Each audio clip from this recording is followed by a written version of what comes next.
Indeed, we do want to say thank you because this is so important. Darla Moore Foundation has really been a strong supporter of this throughout. The Creative Alliance also is a very strong supporter, as is the Continuum. Thank you. And our members and the sponsors for the Gazette, we thank you for coming. And we're going to talk about 1949 tonight, and it's full of stuff that's, for even someone like me, as old as I am, it's on the verge of my memory. All right, hold on a minute. And so I think you'll find it interesting. Hold on a minute. Years ago, we've had a blessing, and we sure need one tonight. Sam Morrison Gale. I'm sorry, you didn't do it first, so Get up. Give us a blessing. nothing like being a leftover. Shall we pray? Lord, for this beautiful day you have given us, we give you thanks. Your marvelous creation has shown through, as it always does. And we thank you for the opportunity to live, and not only to live, but to live here in this wonderful place called Lake City. It is really a special place. And I thank you so much for the opportunity to come back and to enjoy the rest of my life here in my hometown. We thank you especially for this opportunity to come and hear Jamie, and also thank you for Ken for his hard work that goes into all of this. And we ask that you continue to bless him. Now keep us all safe as we sit here together and enjoy this time. Help us, Lord, to always look to you as the Creator and the one who takes care of us throughout our lives. And now, Lord, give us that other opportunity to concentrate on you as the giver of all good things. In Jesus' name we pray. Amen. Okay. We're now into 1949. And our leadership for the town was Willie Cook. He's the mayor, with Cecil Floyd, Lennis Poston, Mims Merritt, Leroy Benton, Raymond Askins, and Arthur Anderson. In order to set the mood a little bit, Karen has helpfully pulled up the top 10 movies for that year. Once again, we younger people may not recognize them all, but the number one movie for that year was called The Third Man. It had Orson Welles in it. The second one was White Heat. James Cagney was in that one. There was Adam's Rib with Spencer Tracy and Katharine Hepburn. Number 4 was A Letter to Three Wives. That had Jeannie Crane, Linda Darnell, and Ann Southern. 12 O'Clock High was a World War II drama with Gregory Peck. Number 6 was Thieves Highway, and I can't see who the actors are on that poster. 7 was called Crisscross with Burt Lancaster and Dan Duryea, and I don't recognize that middle name. And then we had On the Town with Gene Kelly and Frank Sinatra, Betty Garrett, I think that is, and Ann Miller. 9 was All the King's Men, and it doesn't show the actors, but number 10, my favorite, She Wore a Yellow Ribbon. That's the John Wayne one. Now, that's really helpful, but also let me point out, she got us the top 10 songs for that year. Number 1, Riders in the Sky, Vaughn Monroe. That one lasted a while. Number 2 was That Lucky Old Sun with Frankie Lane.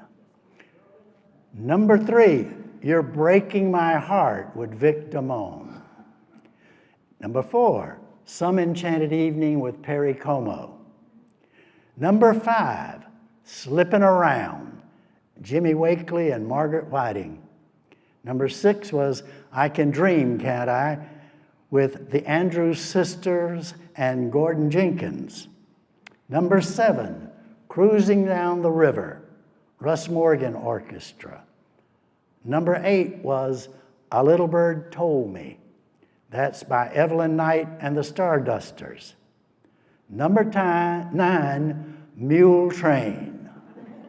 That was Frankie Lane. And I will always remember that because my brother was taking piano and he single-fingered that tune endlessly. And number 10 was Jealous Heart with Al Morgan. So that's what we had as background for 1949. In Lake City, we had all kinds of things going on. Here we have Champion Motors. This is our A.K. Brown. This is the last time, if you were here last time, we had a debate about who in the world ran Champion Motors. Okay, Jamie. Yep. This is A.K. Brown. A.K. Brown had 5 franchises. As you can see, Buick, Osmobile, Pontiac, Studebaker. We don't really know what the 5th one is, but we also know he also had Frigidaire appliances. Now, the picture from last time showed a car carrier in front of the store, and that was on Ackline Avenue, which would have been just down from where the old WJOT radio station was back in that era. It's kind of hard to describe, down beside the bank lofts today. But here, this is also a carryover from last time. This is the parking meter debate. Remember last time they had to rip it out? Now they put it back. Not only did they put it back, they've expanded it. And I got to tell you, I can't do the math. The math says there are 85 meters now in operation, and they've ordered an additional 45. Okay, that's 130. It says they're expected within a few weeks and will increase the number by 90. Somebody help me with that math.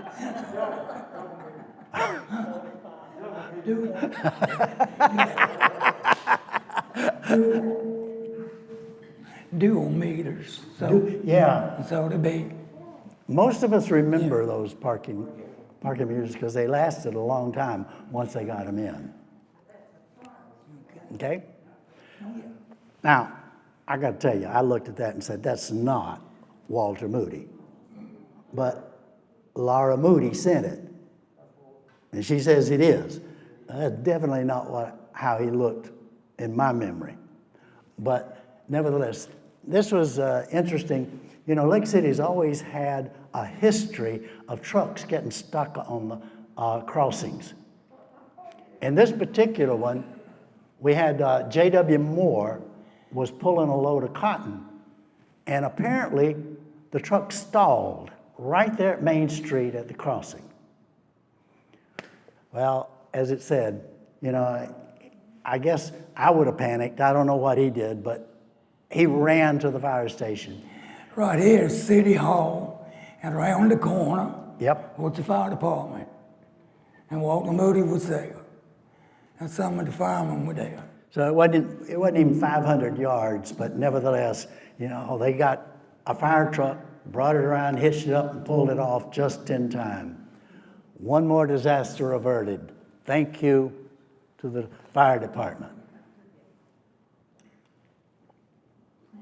Oh, here is one of those eternal debates, you know, in this community. The American Legion wanted a bar. Well, at least someone did. You know, notice when you read this, notice that they insisted on a secret ballot. You know why that is, don't you? Most of the Baptists voted for.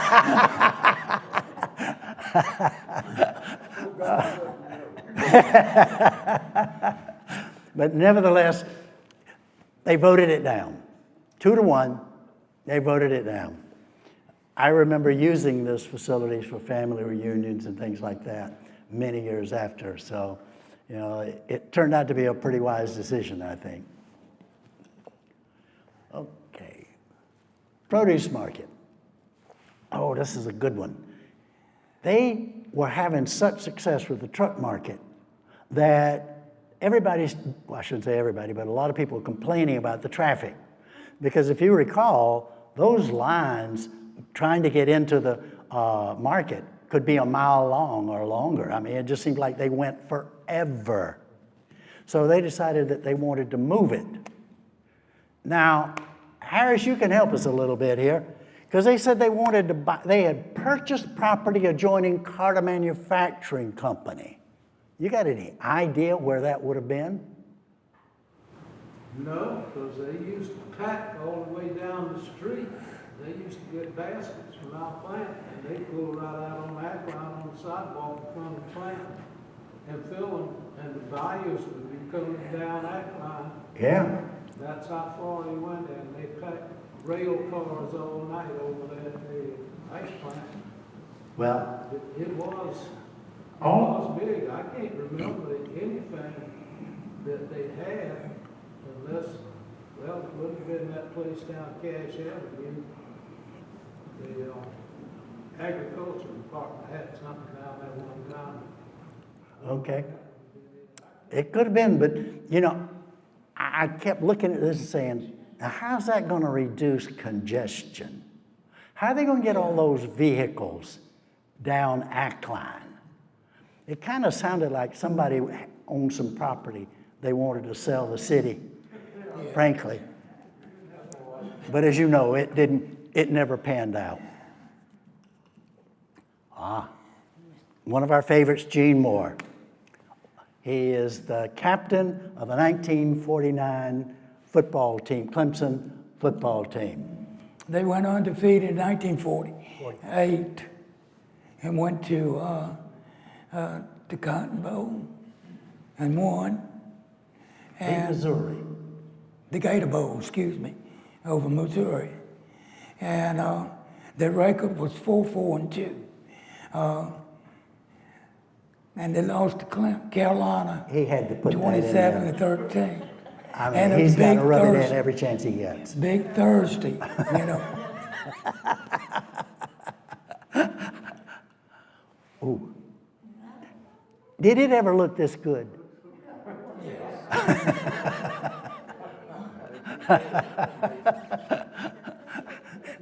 That was a good postcard. That's all I can say. Yeah. Next one. This is just the announcement. Opened on March of 49, 25 rooms, semi-private or private bath. And the guy from Myrtle Beach apparently is the one that built it, Jones. And I assume he operated it on the opening, but don't know how long that lasted because, I mean, lots of people actually were operators. Yeah. Mr. W. Flowers was the chairman of the Lake City Motor Hotel organization. Okay. How many of you recognize this guy? Okay. How many got a haircut from it, you know? You know? Yeah. I miss his barber shop. That was such a neat little cubby hole. What? Just passing it. Just passing it. Our father was, I reckon we were competitors on Saul Street at the time. Okay. But Secretary of the State Barber Association. Wait, 800 barbers. I can't imagine what they did. I can't imagine Joe. Because if you recall, that was a standard haircut for guys in that era. Yeah. Yeah, I mean, it was, some of the adults got a different haircut, but not many. Every veteran surely got one of these. Yeah. Oh, yeah. Oh, that was a good year. The girls' basketball team, high school basketball team, the front row, I knew all of the ones on the front row. That's Nancy Perry, Ruby Lee Ward, Eloisa Quinn, Frances Motley, Tammy White, and Libby Evans. You know, on the back row, Nancy Whitlock, Ruby Floyd, Henriette Canty, that's Edna Poston, the coach, Shirley McElveen, Dolores Stedman, and Willie Neal Miles. So. Okay. Okay, these are the guys. Yep. And Somebody just told me about 2 months ago that Miss Edna Poston's still living. she was. Yeah. No, yeah. She died last year. She died last year? Yeah. Yeah. Okay.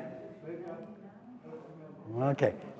Here we got from the left to the right on kneeling, Dickie Rush, Sonny Stedman, Joan Eddles, Clyce Floyd, Tommy Brazington, Wesley Floyd, and Charles Rhodes.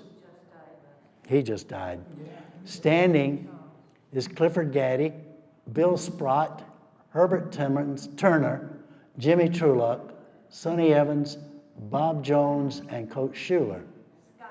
Schuyler. Chyler. Doesn't have a U in it, right? Schuyler, okay. Okay. No, he passed away. Can we back it up? Okay. This is the baseball team. Yeah. Now, you can see all of the names in here that I'm sure you recognize, all the way from Fleetwood Moody, Jimmy Trueluck, Sonny Stedman, Andrew Gaddy, Sonny Evans, Olin Welch, or Monkey Head, Eddie Floyd, Carl Langley, and Jimmy Godwin. They're the ones on the very front row.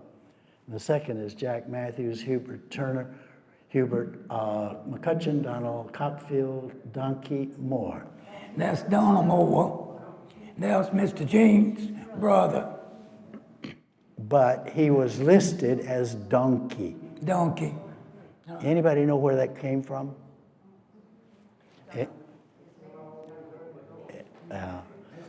But then it's Ernest Turner, J.P. Matthews, and Wesley Turner.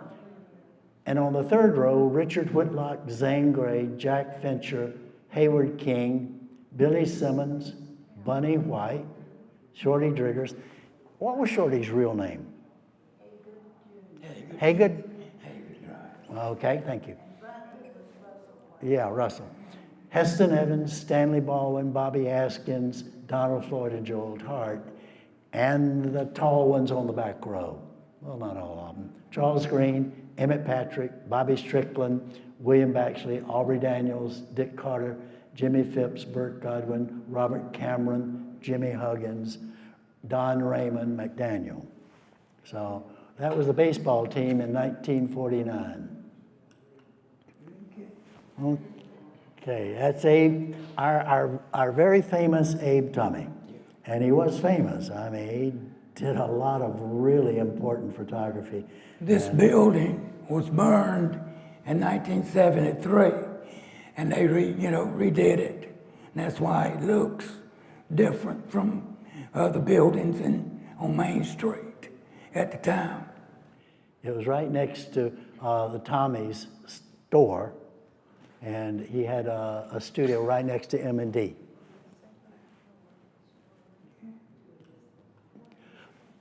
Miriam Lee. Now, this is an interesting article to me for a couple of reasons. It says that, she went to the Azalea Festival to compete in the contest, Miss Azalea Festival, and she got there and her luggage was missing. So she missed a part of the pageant, the Battle of Fort Sumter, but nevertheless she got it and she came back and participated. Says, I don't know what the office work she did in the hometown, but she was apparently a big fan for the Lake City Truckers, the semi-pro baseball team we had at that time. And it says she got a blimp ride, of all things, as part of the Azalea Festival participant package, I guess you could call it. The blimps were a big thing back in the 40s. Even in the 30s, we had one in Lake City. In the 30s, yeah. But now, I'm kind of curious. Look at that picture. The article says she's a 23-year-old blonde. This is before the dye in the box, wasn't it? I don't know how she did that. She did. Ross Rollins. Okay? Now, I tell you, Duke sitting up there, standing up there on the left-hand back row, that's Duke Hanna. Duke Hanna. And his ladies. And his son, Coach Hanna, is a chip off the old block, if he doesn't look like him. But apparently it was a very big choir at the time. You'll know most of the names. Elizabeth Plowden, Brenda Anderson, Sally McElveen, Margaret Jo Marcella, Jo Ellen Anderson, Nancy Carroll, June White, Mariah Whitehead, Linda Thompson, Garland Smith, and Susan White. Then on the back row is Duke with Louise Plowden, Hazel Thomas King, Barbara Martin, Loretta Anderson, Elizabeth Martin, Paula Carroll, Carolyn Eady, Ann Turner, and Mrs. Helmley, who was the accompanist.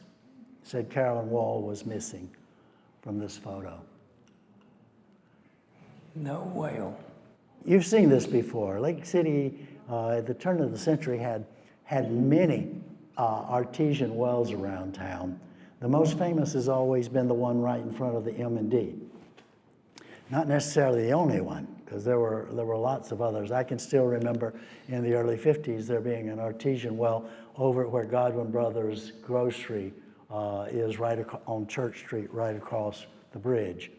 But Lake City had lots of them and was kind of noted for them. Well, this is the last one. They replaced it in '49 with a fountain that you had to do a pump put, right? Yeah, and also it was made out of ceramic, and it was a bowl type.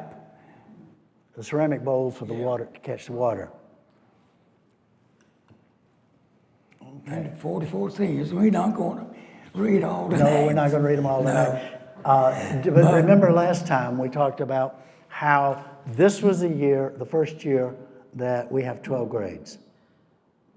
And so this is actually a double. Those who thought they were going to graduate at 11 had an extra year plus the regular class. And they had 5 to graduate for 1948.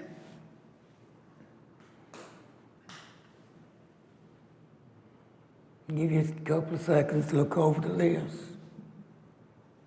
But of course, you can go online in a couple of weeks and read them.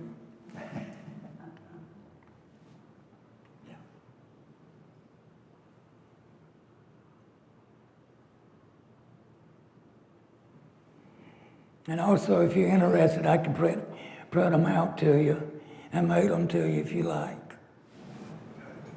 I had that lady, Dottie, she really big, wasn't, I don't do French, I don't do much English, but anyhow, that person seems not to get, look at the name up there, Dottie, like a French name. Oh, yeah.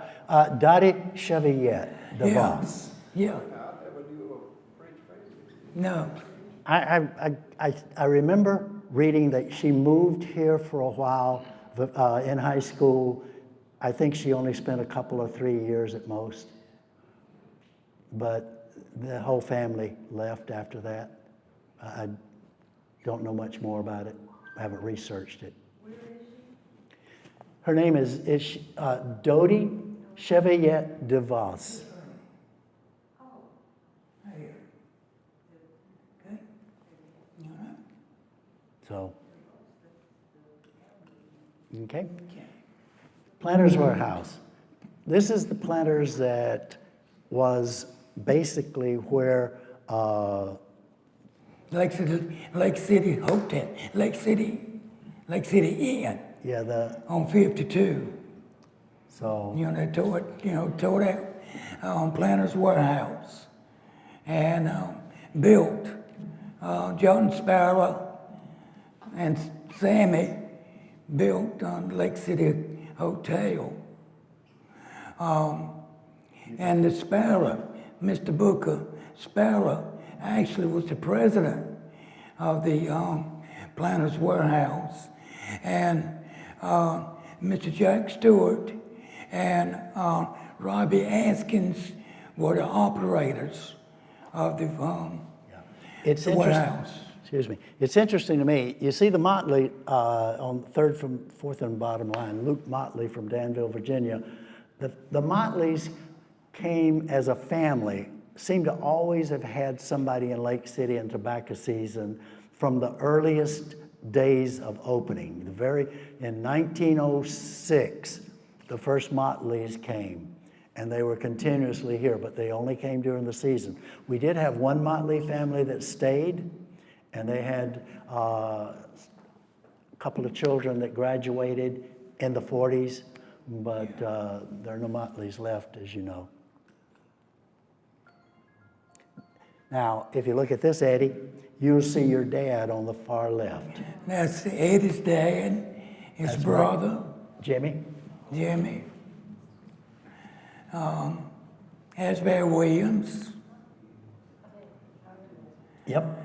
Hibo Belt is on the Hibo Bell. second from the right. Here, right here. Yep. Donald Floyd, Howard Floyd. Grover Irick is up there at the back. Yeah, There you go. yeah. Harry Whitlock's Yeah. back there. Yeah, that's J.W. good. Green. That's Miss J.W. George Tommy, Harry Whitlock.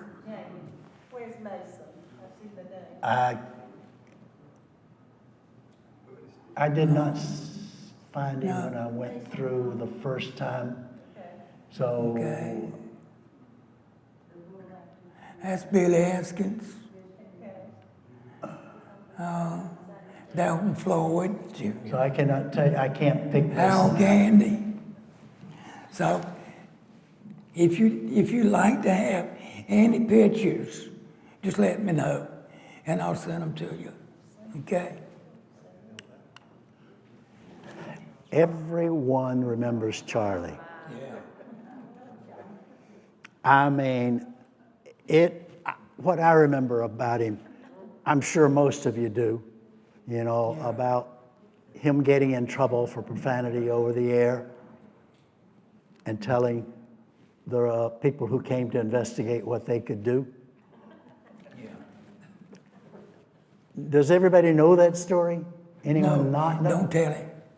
Well, let me tell it real quick. Oh, go ahead. Charlie Walker was a man of enthusiasm, got carried away. And he said what in that era were bad words over the radio. And he basically said, if you don't like it, you can kiss my ass. Well, the federal authorities came down to investigate. Charlie must have known they were coming because he had picketed a donkey outside the station when they got there.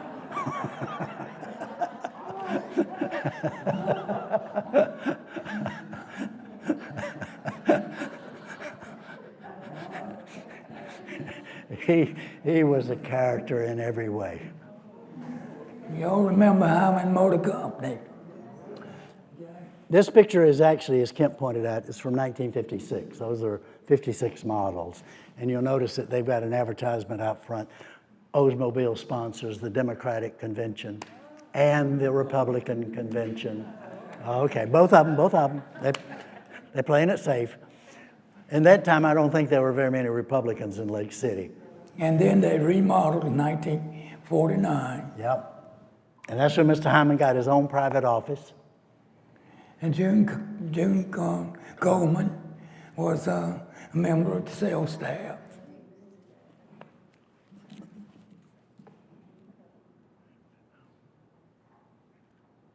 Lots of changes. Before him, that was a mule stable, wasn't it? A mule? No, it was Or the Aspen Dr. store. Evans right beside. Yep. Right beside. It was S.M. Askins and Askins Company. store. Okay. Emporium. One of the first pioneers of Lake City. It had Ackline. It's where David Lake Cook's City electric motor. Electric motor. It's that same It's building. now. Okay. What was Mr. Hyman's first name? Lonnie. Okay. Okay. Yeah. That was Roy. No. He came from Pampico. Okay. All right. This is an interesting one. I never heard of this. You know, the bridge over Lynches River on 52 was wooden at this point. And apparently it caught fire. There was a truck, was it a tobacco truck, crashed and burned and set the thing on fire. Yeah. Don't you live in the house that Mr. Hyman built? Yeah. We bought Miss Hyman's house. Okay. Okay. Any rate, they said it would be true today if that bridge went out. You'd still have that 12-mile detour all the way up to Kelly Crossroads before you come back to Lake City. So we'd still got the same problem. But that's okay. We're running. Okay. Apparently they had one heck of a storm. Yeah. It said the refrigerator was on his back porch. Apparently he didn't close it and just ripped the door off.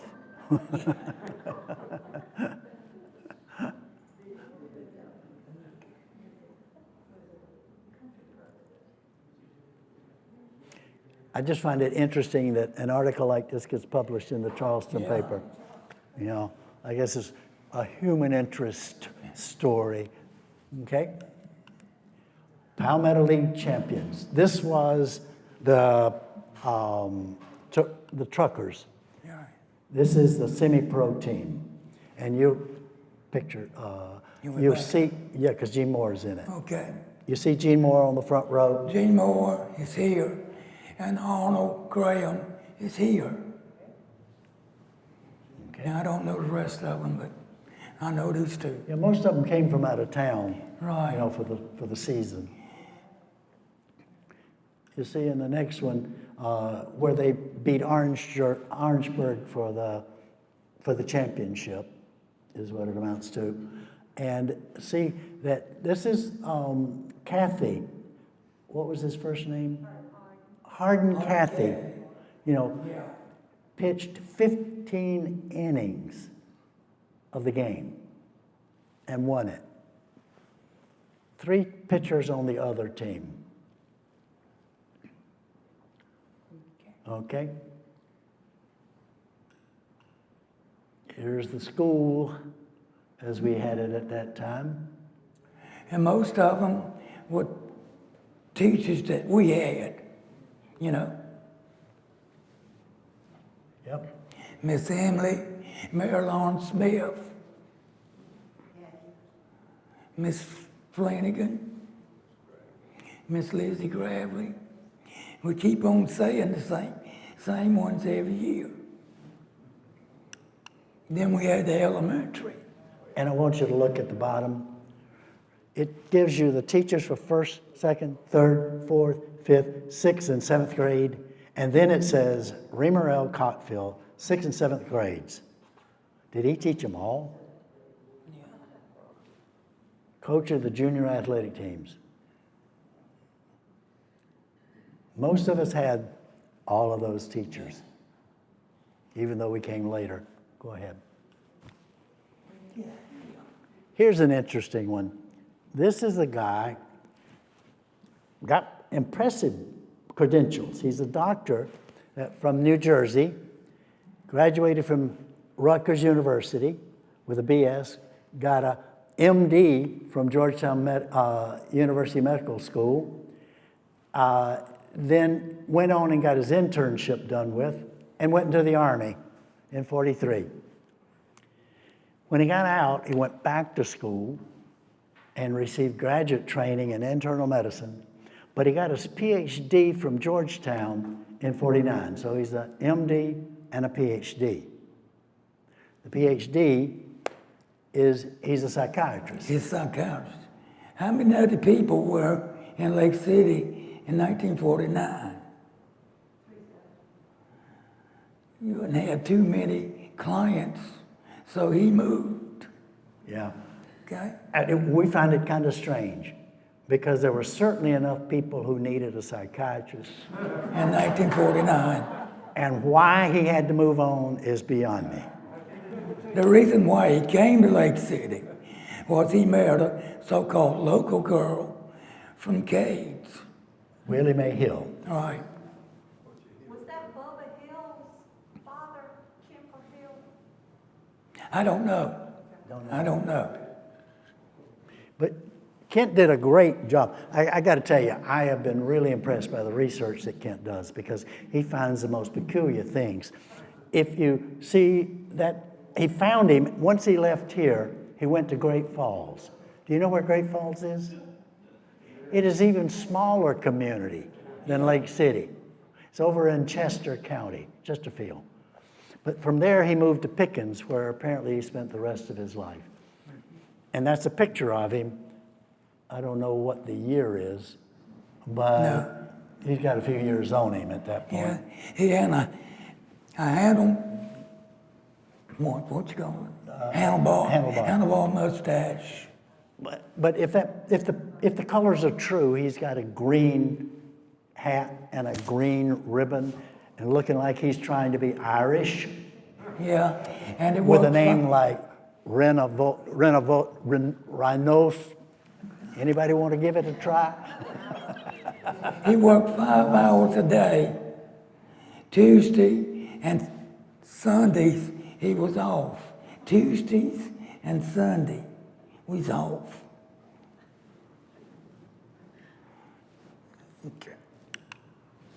Okay. Yeah, it's football team in 1949. 2, 4, 6, 8, 10, 12, 14, 16, 18, 20, 22, 22 players. That was more than half of the males in that class.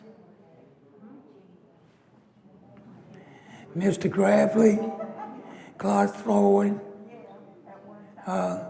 Jimmy Lynch, That's Joel Hart. Dr. Sonny, Ronald Hart. Wesley Floyd,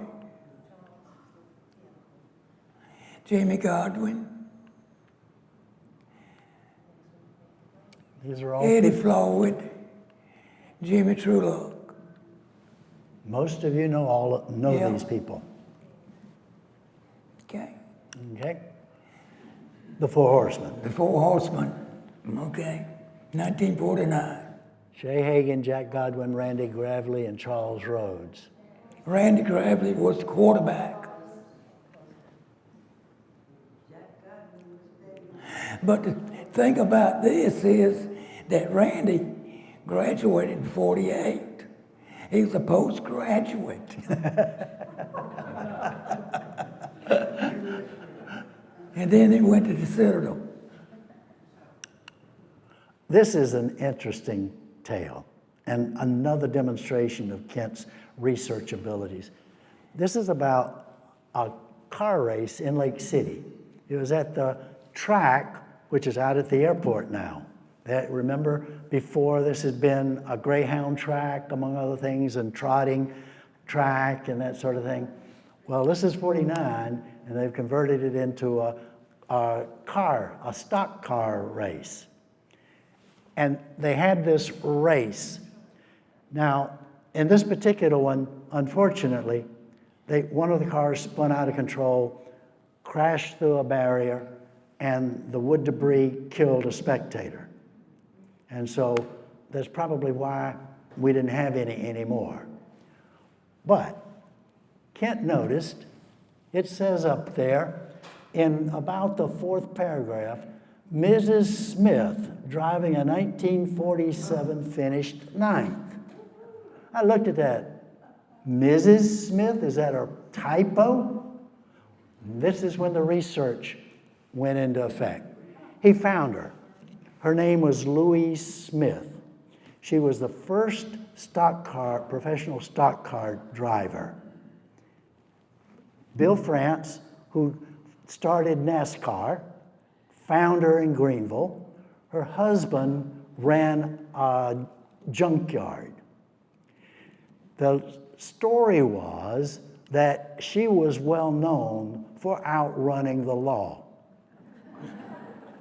Bill France, I'm sorry? The moonshiner. Bill France recruited her to run in a race he had organized in Greenville. She came in 3rd. The story she told was that she just kept on going because nobody told her about a checkered flag. They had to go out with a red flag to stop her. And she won 38 races. Yeah, she was no flash in the pan, so to speak. Yeah. I loved it. She got so excited about racing that the next year, she took her husband's brand new Ford, drove it to Daytona to see the race. Got so excited, she entered. She demolished her husband's car. She took a bus home and told him some story about having an accident in Florida. The only problem was that it was so spectacular, the wreck was so spectacular, it was on the front page of the Greenville paper. And he'd already read about it before she got there. But she died, she lived until 2006. And she is the first woman to be inducted into the NASCAR Hall of Fame. They call it Motorsports Hall of Fame. That was Louise Smith. Eddie Floyd became the 2nd Eagle Scout in Lake City. Who was the first? Eddie Bowen was the first in 1937. Edward Bowen. No, Alec Bowen. Oh, okay. Alec Sorry, Bowen. it's down at the bottom, sorry. Yeah. Didn't know. That is Janet Bowen and Phyllis Bowen. She remarried Funderburg. and married a Carter. Okay. Yeah, Claire Carter. Okay. And then we had other folks that was in the Eagles, in the troop. Haver King, Ashby Ward, Emmett Patrick got a star. Emmett Patrick. Mr. Preston Grimsley was the scoutmaster of 420, and we also had 423 in Lake City. Okay. Oh, Okay. interesting. A little piece of black history in Lake City. This is, what's his first name? I always forget. The attorney, Mr. Whitlock, Mr. Rack Whitlock. Right. wrote a letter to Richard Ralston Whitlock. Johnny McMillan. Apparently Johnny McMillan had been in town for some event, and he said he failed to mention to him that a bunch of the black members of the black community wanted to establish a hospital. Now, the Whitehead Clinic was already in operation at this time, but he's soliciting help in terms of getting grants and funding for it. Now, it was interesting to me who the people are. Dr. L.P. Lee. Isaiah Boone And was the principal of Carver High School, and then the coach, Shirley, was the athletic director and football coach in 1949 and in the 50s. Dr. Lee, no, he wasn't kin to Lamar Lee. He happens to be black. he's another one that spent such a short time in Lake City. That same year, we gained and lost 2 doctors. That same year. He came to Lake City in 49 and left. Kent came up with an interesting statistic, and that is that in the late 40s, he got his medical training at Lincoln University in Chester County, Pennsylvania. The Lincoln University produced, what was it, 30%? 20% of all doctors in the nation graduated from Lincoln University. And about 30% of all attorneys in the nation graduated. Thurston Marshall, the Supreme Court Justice, came from Lincoln. So this is not a sleaze-by-night university. He stayed in Lake City about a year and left and went to Philadelphia. Then he was in Sumter in 57. He lived in Charleston in 73. In 76, he opened an office in a former hospital, and then he died in 85. Where is that cemetery? So I hope y'all have learned something tonight. Then we also had, in December of 1949, a railroad crossing, an automatic railroad crossing, one of the first, which was at what? Ackline in Maine. Okay.